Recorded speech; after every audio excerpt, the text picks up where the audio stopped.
What's the biggest lesson from 2020 that will carry you to success in 2021? We'll be talking about that on this very special and very short episode 12 of the Pete Primeau Show.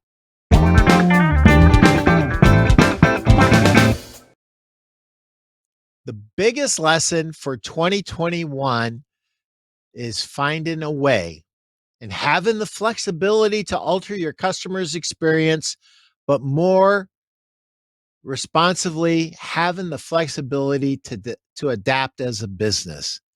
So 2020 threw a lot of curveballs at us, especially in the furniture and the mattress industry. First, we had the shutdown, as everybody did, um, with COVID. But after we came back, we had something some other businesses didn't have, and some businesses also experienced this too. So we're not the only industry. We had supply disruptions that you can't even imagine. And, you know, when my producer Simon was asking me, what did you want to talk about? And if you think of just one dealer who exemplified adapting and finding a way, who would it be? And I'm going to name that dealer. But before I do, I want to say this. My dealers, every one of you, deserve a round of applause. You truly do. You guys are champions. You guys did as much business as humanly possible with the circumstances that you were given, and you guys truly found a way. So when I name this one, please do not take it as a personal offense, and please do not think that I did not see your orders or did not see your efforts too. But if I only have to pick one, it's going to be Jeff Giannakovo at Gardner's Mattress and More in Lancaster, PA. He found a way to stay open and protect his customers. He fundamentally changed the customer's experience coming into the store. He cleaned the store with special cleaners. He worked by appointment. When a customer came in the store, he locked the doors so nobody else could come in, so he could protect the environment. He bought face masks. He did a lot of things that a lot of you who are watching right now also did. So that's why I said what I said. I did not want to slight you. But when I think of what this year presented, um, Jeff does a great job, and his model is he buys just in time. And so he doesn't have huge amounts of inventory. He depends on managing customer expectations, letting them know there's going to be a little bit of a delay in getting their delivery and getting it just in time. And it's a great model that a lot of really successful stores have emulated.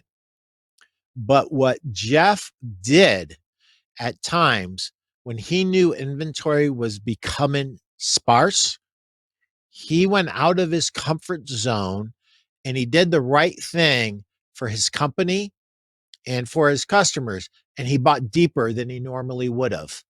And number one, that's a financial risk that he took with his company's money. And it paid off handsomely for him. He was able to make more sales than many of his competitors who didn't have merchandise because of it. So my hat is off to you, Jeff. And the second question that Simon, my producer for Get Super Cereal, and by the way, if you want to do a show like this, you actually need to hire Simon and Billy to do this. So you can just show up like I do and don't have to worry about any of the technical stuff. Simon asked me another question. So thinking back in time doesn't have to be somebody who's alive. It could be somebody who's alive, but who else can you think of that exemplified the same characteristics that Jeff exemplified? And I immediately said Andrew Carnegie. See, because what a lot of people don't know about Andrew Carnegie, and I'm a bit of a history buff, is he started off in the railroad business with his mentor, Tom Scott. And he started in a very lowly position. He was a poor Scottish lad who didn't have two nickels to rub together, and he was truly a self-made man. And he started off as a clerk. He ended up running the place, and Tom Scott, being an honorable and good man, kept his word and helped Andrew Carnegie fund his first business. When things happened and the railroads were going down and there was problems in that business, and you had a civil war breaking out and you had all kinds of things happening, Andrew Carnegie did not see himself as just a person who is capable of executing railroads. He saw himself as a businessman. He saw himself as a guy who got things done. He saw himself as a as a guy who finds a way. And so he ended up in the steel business. And that's where most of you know that he started what was to become US Steel. And when he sold that business, he became the wealthiest man in America. Not talking about Andrew's wealth here. I want to talk about the idea that he had a vision. He didn't pigeonhole himself into a certain place. He had flexibility,